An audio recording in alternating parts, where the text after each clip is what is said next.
So the blood supply to the brain. You need to understand something about your brain. It is very, very important, and it never stops. Your brain runs 24/7, never takes a break. I know you're probably going, but when I sleep, do you still breathe and is your heart still beating? Yes, then your brain is still working, okay? So in order to maintain normal function, the brain itself requires tremendous amounts of blood. That high metabolic rate has to be maintained. And the bad thing is, I have no way to store energy in my brain. There literally is no way. I burn through it too fast. So something else that's interesting, it almost depends entirely on glucose as an energy source. Glucose is an energy source. That's really specific. What that ultimately means, though, is my brain demands a constant supply of glucose and of oxygen, because both of those are necessary. Remember, we talked about the ways that we make ATP and aerobic respiration being the best way. Well, if I'm going to do aerobic respiration, I need oxygen. So my brain constantly needs blood, constantly. And to be honest, when my heart beats, every pump of my heart causes 15 to 20% of that blood supply to go to my brain. Your brain is not 15 to 20% of your body at all, but it needs it. So what does that mean? If I interrupt blood flow to your brain for a few seconds, you're going to go unconscious.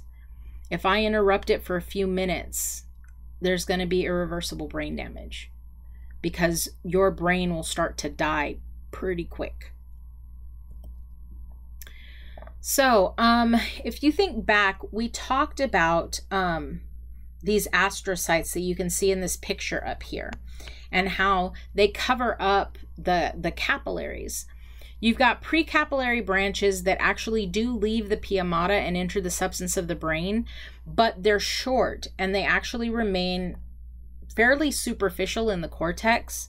They do divide quickly into capillaries, but they're surrounded by these foot processes, okay, of the astrocytes.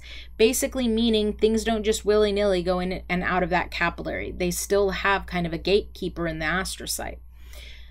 The blood-brain barrier, it's made up of epithelial cells in the capillaries with their tight junctions. Remember, astrocytes secrete chemicals that cause tight junction formation. It regulates the movement of materials from the blood to the brain. Things don't just move. You have to basically control who gets that privilege. Materials that enter the brain first pass through the epithelial cells.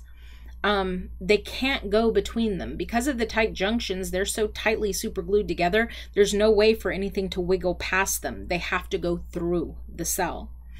Anything that's lipid soluble will go through without any issues. Heroin will go through without any issues. Alcohol, drinking alcohol, will go through without any issues. But if you're water soluble, it's a problem because you have a harder time getting through. Glucose is water soluble. So if I want glucose to get to my brain cells, it has to work at it. So the cranial nerves. We have 12 pairs, like I said, because there's right and left. They are part of our peripheral nervous system. They're not the brain. They're not the spinal cord. The number indicates the order from front to back. Now, this is something that's interesting. All of our spinal nerves were mixed. They both, they carried both types of information, motor and sensory. But here, some can be sensory, some can be somatic motor, some can be parasympathetic, or they can be a combination of the three or a combination of two. It just depends on which one you're talking about. Now, the sensory, they're from special senses like vision and general senses like touch. Proprioception is also a possibility, but it's often ignored. So proprioception is a very fancy way of saying body position. Imagine that you're in the classroom and you have your legs crossed under the table, and you can't see your legs because those tables are pretty long, but I go and I move your legs around. It's not like you don't know where I moved your legs to. That's proprioception. You can tell me you straightened them out, you pointed my toe, you know the position of your legs. That's proprioception. Somatic motor, remember, somatic is voluntary. This is control of the skeletal muscles through motor neurons. And then parasympathetic, notice it's not sympathetic. This is regulation of glands, smooth muscle, and cardiac muscle. So, who's who? Sensory, exclusively sensory. Let me change that to this. Exclusively sensory. That's going to be the olfactory nerve, the optic nerve, and the vestibulocochlear nerve. Exclusively voluntary or somatic motor, the trochlear, the abducent, the accessory, and the hypoglossal. Combo, somatic motor and sensory. That's going to be the trigeminal. So voluntary movement and touch, itch, tickle, whatever. Somatic motor and parasympathetic. That's going to be oculomotor. Somatic motor, sensory, and parasympathetic. So all three. That's going to be the facial nerve, the glossopharyngeal nerve, and the vagus nerve. So I want you to know the name, the function, and what happens if it's damaged. That's what I want you to know off of this. Now, if you know the function, you should be able to tell me what happens if something damages it. So the first cranial nerve 1 is the olfactory nerve. Olfactory is a very fancy way of saying smell. So it is exclusively sensory, as we just saw on the table before this. What is it? The sense of smell. Okay? What happens if you damage it?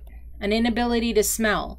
These are the olfactory neurons. I don't know why that's back there, but these two things right here are the olfactory.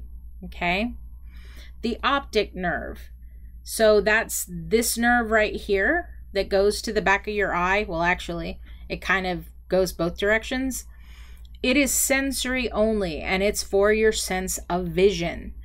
Now, what happens if you damage it? Blindness. But if I damage this optic nerve here, it basically means I lose that eye, not both. Okay, so it's the side of the damage.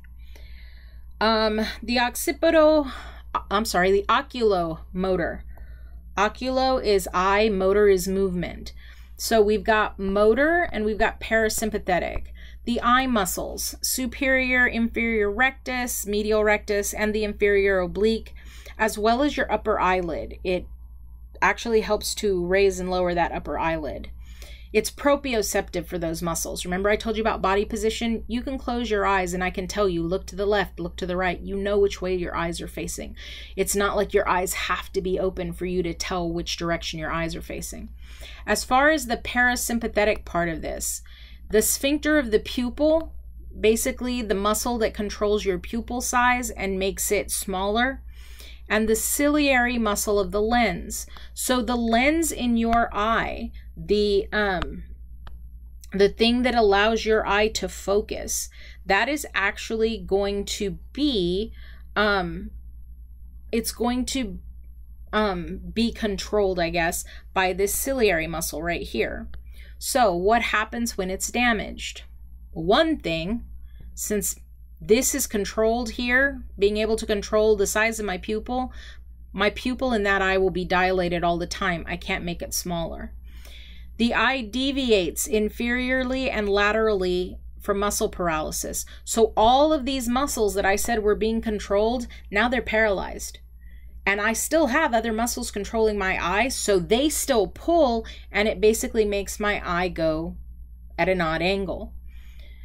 That results in double vision because I have one eye facing one direction, one eye facing another. The eyelid starts to droop. Remember I talked about eyelid control up here? So the eyelid starts to droop. And the fact that I can't control the shape of my lens anymore means that I'm going to have blurred vision. okay? The trochlear nerve.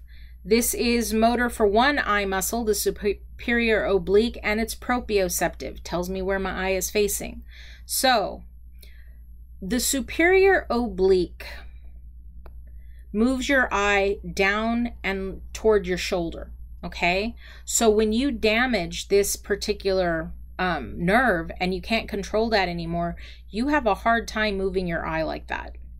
And again, if all of my other muscles are working and they're contracting, putting tension back, and that muscle is not, you may have double vision because one eye is facing one direction, one eye is facing another. Okay, so the trigeminal nerve. Tri means three. If you look at this picture, I've got three branches. One coming down here to the bottom of my jaw, one coming here to the top of my jaw, and one going up toward my eye. Let me see if I can get a better color for that. So one coming down here, one coming here, and one coming here. That's why we call it the trigeminal nerve. Sensory-wise, it's pretty much all of those areas. Your scalp, your forehead, your nose, your upper eyelid, your cornea, the palate in your mouth, your upper lip, your palate where your tongue is, all of these areas, your lower eyelid, anything on your face that you see highlighted in this picture is going to be sensory for that. As far as motor goes, it's going to be the muscles for chewing, for mastication. Mastication is a fancy way of saying chewing. It's also going to help you to, control swallowing with the soft palate, your throat, and the middle ear. Excuse me. All of the parasympathetic, sympathetic and parasympathetic axons in your head actually go through this nerve to get up here to your brain. So what happens when you lose it? Well, obviously the places on your face that you would normally feel are going to be slightly numb. But remember I said the muscles for chewing, right? Yeah, you're going to have issues with that. Your facial muscles that you could normally control for chewing are not working anymore. So you have problems clenching your jaw and being able to close your jaw. You experience weakness when you're trying to bite down on something. This is a problem. Now, the abducent nerve, okay, this right here. It is exclusively motor, okay, and when I just say motor, it's going to be somatic. It's one eye muscle, the lateral rectus. The lateral rectus is the thing that moves your eye toward the side, okay? Whether it's the left or the right eye, it moves it toward the side. So again, any eye muscle, everybody else is contracting except for this one paralyzed one. Your eye is going to divert another direction and you're going to have double vision. The facial muscle nerve, it's all three, sensory, motor, and parasympathetic. It provides you with the sense of taste for the anterior 2/3 of your tongue. Some of the sensory from your external ear as well as your palate, so the roof of your mouth. Motor for facial muscles, right? That makes sense. So facial expression, your throat. It is proprioceptive for those muscles. If I tell you to close your eyes and smile, you know you're smiling.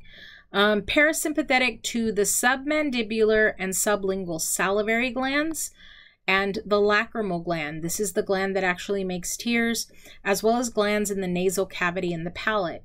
So what do you see when this is damaged? Well, if it's for facial control, you're going to see facial palsy. You're going to see paralysis in the face. As well, the sensory was taste sensation on that part, on the front 2/3 of your tongue. You're going to lose that. And because of the salivary gland control, you're going to see less salivation. The vestibulocochlear nerve.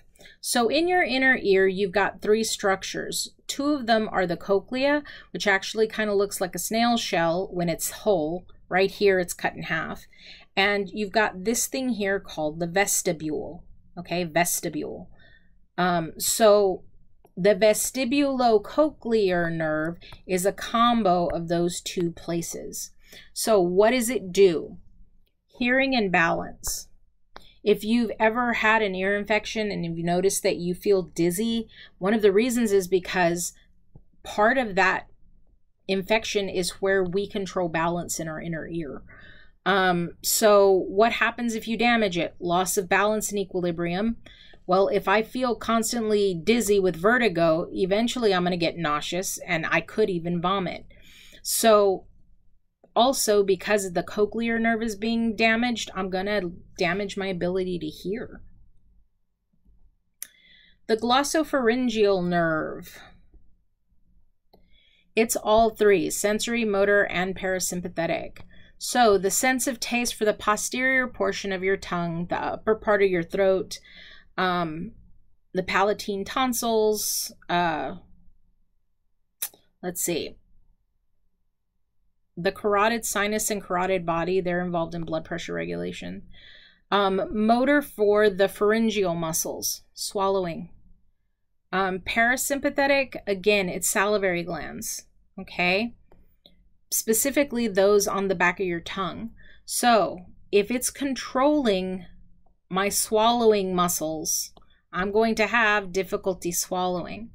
As well, if it's giving me the sense of taste on part of my tongue, I'm going to lose that. And because of that salivary gland control, I'm going to have decreased salivation because it doesn't work. The vagus nerve. Look at how busy this is. I always think of Vegas because it's very, very busy. If you've never been there, it's very busy. So again, it's all three. Sensory-wise, we're talking about the larynx, so your voice box, the pharynx, so your throat, your thoracic and abdominal organs, so if you have a tummy ache or you feel a pain in your chest, and the sense of taste from the back of your tongue. Motor-wise, we're talking about the soft palate, the pharynx, the laryngeal muscles, your voice production, the extrinsic tongue muscles, being able to stick your tongue out. It is proprioceptive for those muscles, so it tells you where your tongue is. And it's parasympathetic to the thoracic and the abdominal viscera. Remember, my stomach, my intestines, my heart, my lungs, they're affected by my rest and digest division. So what happens if it's damaged? Well, if this controls swallowing muscles here, one, I'm going to have difficulty swallowing. If it controls my voice box, I'm going to talk, but it'll be very, very hoarse. And you know that dangly thing in the back of your throat when you look in your mouth? It's actually going to, instead of going straight up to block my nose, it's going to skew to the side. So the accessory nerve. The accessory nerve is exclusively motor to the sternocleidomastoid and the trapezius. So the sternocleidomastoid here and the trapezius here. Okay? What happens? Well, sternocleidomastoid is actually what allows us to pivot our head to the left and to the right. So you have problems rotating like that. So if I want to look over my shoulder to my right or look over my shoulder to my left, I'm going to have issues doing that. As well, the trapezius is actually responsible for you being able to shrug your shoulders and pick up your scapula. So you're going to have issues elevating your scapula, especially if this is damaged. The hypoglossal. Hypoglossal is motor to the intrinsic and extrinsic tongue muscles. Intrinsic are the muscles that actually change the shape of your tongue when you're talking so that you can make specific sounds or move your tongue around when you are eating. Extrinsic are the ones that allow you to move your tongue in and out and side to side. It's also the throat muscles, and it's proprioceptive. It tells you where things are, where your tongue is, where things are as you're swallowing. So what happens? How do you know there's damage?